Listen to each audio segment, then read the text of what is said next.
എൻ്റെ പ്രിയപ്പെട്ടവരെ, ഇന്ന് കർത്താവിൻ്റെ ദിവസം വെള്ളിയാഴ്ചയാണ്, നവംബർ 22-ാം തീയതി.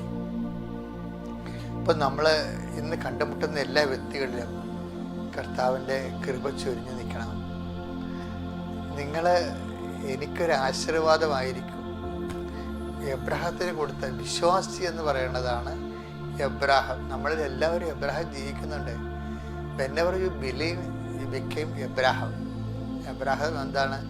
ദൈവത്തിൻ്റെ അനവധിയായ വാഗ്ദാനങ്ങൾക്ക് അർഹനായ ആളാണ് എബ്രാഹാം. എബ്രാഹാം എന്ന് പറയുന്നത് ആരാണ്?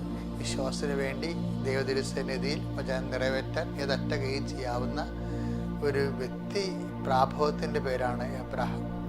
അപ്പം നമ്മൾ when we believe we become Abraham. നമ്മൾ ദൈവത്തിൻ്റെ വചനത്തിൽ വിശ്വസിക്കുന്ന ആ നിമിഷം മുതൽ നമ്മൾ എബ്രാഹാം ആകും. അപ്പോൾ എബ്രാഹത്തിന് കൊടുത്ത ഫസ്റ്റ് പ്രോമിസ് എന്താണ്? You will be a blessing to the entire universe.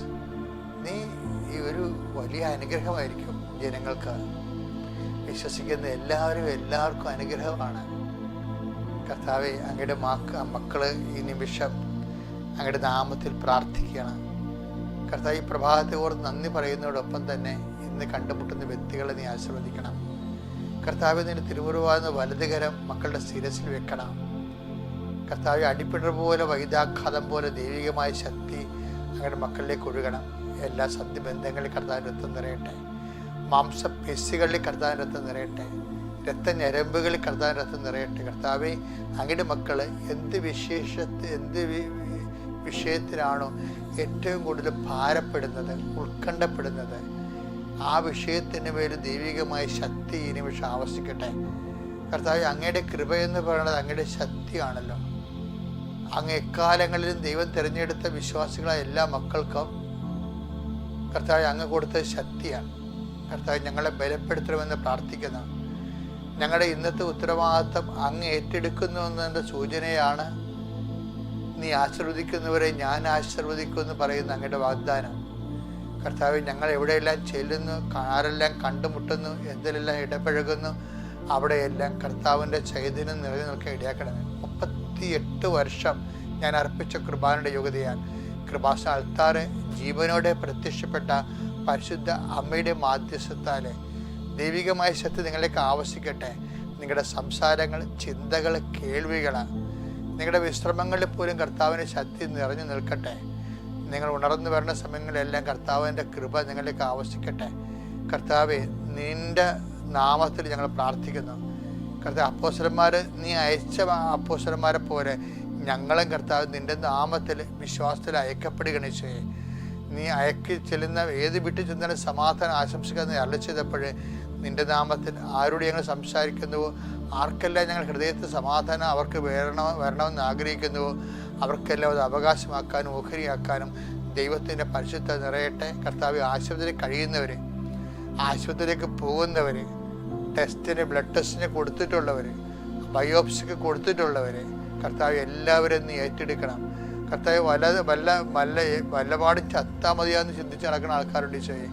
അത്രയ്ക്ക് ഭാരപ്പെട്ട നിമിഷങ്ങളുണ്ട് ഈശോയെ. കടങ്ങൾ വന്നിട്ടുള്ള ആൾക്കാർ, ചതിക്കപ്പെട്ടിട്ടുള്ള ആൾക്കാർ, കർത്താവ് വേദനപ്പെട്ടിട്ട് ആരും സഹായിക്കാനില്ലാതെ കർത്താവ് ഒറ്റപ്പെട്ടു പോയിട്ട് എന്തിനാണ് ഞാനിങ്ങനെ ജീവിക്കണം ചിന്തിച്ചിട്ടുണ്ട് സ്വയമായിട്ട് വെറുപ്പ് തോന്നുന്നവർ എല്ലാവരെയും ഞാൻ അങ്ങനെ തിരുസ്ഥാനെ പരിശുദ്ധമേ ദൈവമാതാവേ, യേശുക്രിസ്തുവിൻ്റെ അഭിഷിക്തമായ രക്തം ഞങ്ങൾക്ക് അവകാശമാക്കണ ദൈവപിതാവിൻ്റെ തീരുമാനമാണെങ്കിൽ ആ തീരുമാനത്തിൻ്റെ ശക്തിയാൽ മാരക രോഗങ്ങളും തീരാവേദികളും ജീവദുരിതങ്ങളും യേശുക്രിസ്തു നാമത്തിൽ മാറിപ്പോവുകയും ദൈവത്തിൻ്റെ പരിശുദ്ധാത്മാവ് നിങ്ങളിലേക്ക് ഈ നിമിഷം മുഴുവൻ നിറഞ്ഞു നിൽക്കുകയും നിങ്ങൾ ഉറങ്ങുന്നത് വരെ കർത്താവിൻ്റെ ശക്തിയുടെ സ്ഫുരണങ്ങൾ അനുഭവിക്കാൻ നിത്യം പിതാവും പുത്രൻ പരിശുദ്ധ സർവ്വീശ്വര അങ്ങയോട് പ്രാർത്ഥിക്കുന്നു എന്നേക്കും. ആമേൻ.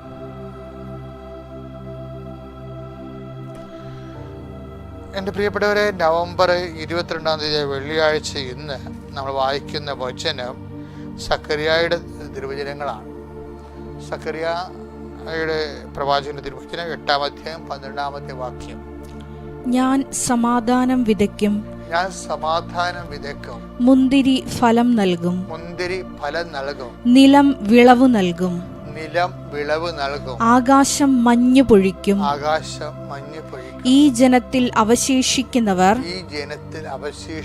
ഇതെല്ലാം അവകാശമാക്കാൻ ഞാൻ ഇടയാക്കും. അതായത് എൻ്റെ മക്കൾ ഇതിൻ്റെ അകത്ത് വരുന്ന വിഷയങ്ങൾ അറിയാമോ? ഇപ്പം ഞാൻ തന്നെ 1974-77 എൻ്റെ ജീവിതത്തിൽ വല്ലാത്തൊരു വിഷമസന്ധി ഉണ്ടായി. കാര്യം ഞാൻ കോളേജിൽ 2 വിഷയം എനിക്ക് ഫ്ലോപ്പായി. സെമിനാറിലെ എൻട്രൻസ് പരീക്ഷയിൽ 4 വിഷയം ബുദ്ധിമുട്ടായി. അപ്പോൾ സെക്കൻഡ് ഇയർ വന്നപ്പോൾ എനിക്ക് എല്ലാ വിഷയവും കൂടി ഒരുമിച്ച് എഴുതേണ്ടി വന്നു.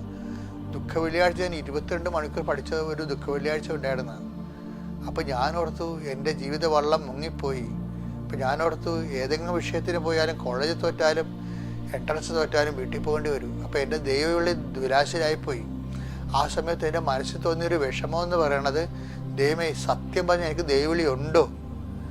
ഉണ്ടെങ്കിൽ ഞാൻ എങ്ങനെ അറിയും? അന്നൊക്കെ കരിസ്മാറ്റിക്സും ദൈവത്തിൻ്റെ വചനമൊന്നും നമുക്ക് ഇതുപോലെ സംലഭ്യമല്ലായിരുന്നു.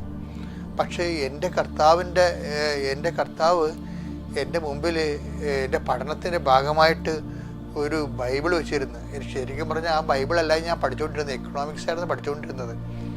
പക്ഷേ അന്ന് എൻ്റെ മനസ്സിൽ ഞാൻ പഠിക്കാൻ പോണ സമയത്ത് വചനം കൊണ്ടുപോകുമായിരുന്നു. എന്തിനു വേണ്ടിയാണെന്ന് എനിക്കറിയത്തില്ലായിരുന്നു. ഇന്നാണ് നമുക്ക് മനസ്സിലാകേണ്ടത് അത് കർത്താവ് തന്നെയാണെന്ന്. അപ്പോൾ എൻ്റെ ആ ഒരു പ്രതിസന്ധി വന്നപ്പോൾ എൻ്റെ മനസ്സിൽ പരിശുദ്ധാത്മാവ് പറഞ്ഞു, just take it and open എന്ന് പറഞ്ഞു.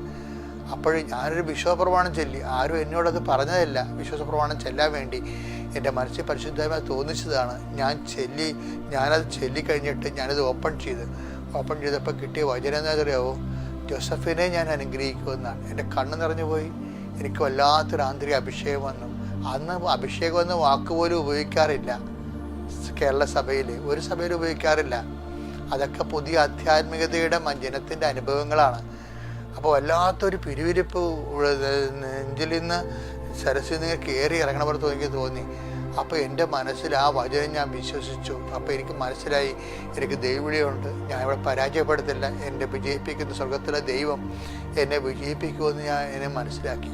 പക്ഷെ അതുകൊണ്ട് ഞാൻ എഴുതാത്ത പരീക്ഷയ്ക്ക് ഞാൻ 45 മാർക്കിന് എഴുതിയിട്ടുണ്ടായിരുന്നു ലാറ്റിൻ ഗ്രാമർ. പക്ഷേ ദൈവം എനിക്ക് റിസൾട്ട് വന്നപ്പോൾ 90 തന്നു. അതെന്താണ്? അത് അന്ന് തന്നെ എനിക്ക്, ഇന്നാണ് നമുക്ക് അതിൻ്റെ പൊരുൾ മനസ്സിലാകണത്. അതായത് not by merit but by grace. അപ്പോൾ ദൈവം, നിങ്ങൾ ചോദിക്കും ദൈവം വരുന്നവർക്കെല്ലാം ഗ്രേസ് മാർക്ക് കൊടുക്കുമെന്ന്. അങ്ങനെയല്ല എൻ്റെ അർത്ഥം. പോയാൽ പിന്നെ ദൈവം മാത്രമേ നമുക്കുള്ളൂ. അത് നമ്മുടെ യോഗ്യതയെ അടിസ്ഥാനപ്പെടുത്തിയല്ല, ദൈവത്തിൻ്റെ കൃപ. പക്ഷെ ഞാനന്ന് ആ വചനം വിശ്വസിച്ചു. എന്താണ്? ജോസഫിനെ ഞാൻ അനുഗ്രഹിക്കും, മാസം തോറും സൂര്യപ്രകാശത്തെ വിളയുന്ന നല്ല ഫലങ്ങൾ ഞാൻ നിനക്ക് തരുമെന്നൊക്കെ പറഞ്ഞ് മോശ ജോസഫിന് കൊടുക്കുന്ന അനുഗ്രഹങ്ങളാണ്. അപ്പോൾ എൻ്റെ പേര് ചൊല്ലി വിളിച്ചതെന്ന് പറഞ്ഞപ്പോൾ തന്നെ എനിക്ക് മനസ്സിലായി ദൈവത്തിന് എന്നെക്കുറിച്ച് കരുതലുണ്ടെന്ന്. ഞാനാണ് ഇന്ന് ഇവിടെ നിൽക്കുന്നത്, നിങ്ങളോട് സംസാരിക്കുന്നത്. നമ്മൾ എപ്പോഴും ശ്രദ്ധിക്കുക, അവശേഷിക്കുന്നവരെന്ന് പറഞ്ഞാൽ എന്താ? അവശേഷിക്കുന്നവരെ ഞാൻ അനുഗ്രഹിക്കുന്ന പറയണത് ഒരു വലിയ ഒരു പ്രത്യാഘാതമോ ഒരു അഗ്നിപരീക്ഷയോ കഴിഞ്ഞതിന് ശേഷം അവശേഷിക്കുന്ന ഒരു ചുരുക്കമാണ്. നമ്മുടെ ഒരു ജീവിതത്തിലെ ഒരു വലിയ ഒരു അഗ്നിപരീക്ഷയ്ക്ക് ശേഷം വീണ്ടും വിശ്വാസം നമ്മൾ അവശേഷിക്കുകയാണെങ്കിലേ അതിൻ്റെ അർത്ഥം അങ്ങനെ അവശേഷിക്കുന്നവർക്കാണ് വാഗ്ദാനം ദൈവം സഫലമാക്കുന്നത്. അതുകൊണ്ട് എനിക്ക് പറയാനുള്ളൊരു അപേക്ഷ എന്ന് പറയണത്, എന്ത് അഗ്നിപരീക്ഷ ഉണ്ടായാലും ആരെല്ലാം നിങ്ങൾ തള്ളിപ്പറഞ്ഞാലും നിങ്ങൾ ആശ്രയം വെച്ച സ്ഥലത്തു നിന്നെല്ലാം നിങ്ങൾക്ക് പരാജയം ഏറ്റുപേടിച്ചാലും വിശ്വാസം അവശേഷിക്കണം. കർത്താവ് ഉദ്ദേശിക്കണം അത് തന്നെയാണ്. 8:18 നമ്മൾ വായിക്കുന്നുണ്ട് ലൂക്കായുടെ സുവിശേഷത്തിൽ 18:8 എന്താ പറയണത്? എങ്കിലും മനുഷ്യപുത്രൻ വരുമ്പോൾ വിശ്വാസം അവശേഷിക്കുമെന്ന്. അപ്പോൾ അവശേഷിക്കേണ്ട എന്താണ്? വിശ്വാസമാണ് അവശേഷിക്കേണ്ടത്. എപ്പോഴാണ് വിശ്വാസം അവശേഷിക്കേണ്ടത്? ഒരു അഗ്നിപരീക്ഷ, രോഗം, പീഡനം, തകർച്ച എല്ലാം കഴിഞ്ഞാലും വിശ്വാസം അവശേഷിക്കുന്നുണ്ടെങ്കിൽ തീർച്ചയായിട്ടും അനുഗ്രഹിക്കപ്പെടും. അങ്ങനെ എല്ലാ പ്രശ്നങ്ങളെ അതിജീവിച്ചുകൊണ്ട്, വിശ്വാസം അതിജീവിപ്പിച്ചുകൊണ്ട് അതിൻ്റെ ആ വിശ്വാസത്തിൻ്റെ അവശേഷിപ്പിൻ്റെ അടിസ്ഥാനത്തിൽ വാഗ്ദാനം പാലിക്കുന്ന ദൈവത്തിൻ്റെ വാഗ്ദാനം പ്രാപിക്കുവാൻ കർത്താവ് നിങ്ങളെ അനുഗ്രഹിക്കട്ടെ. പിതാവിൻ്റെയും പുത്രൻ്റെയും പരിശുദ്ധാത്മാവിൻ്റെയും നാമത്തിൽ ആമേൻ.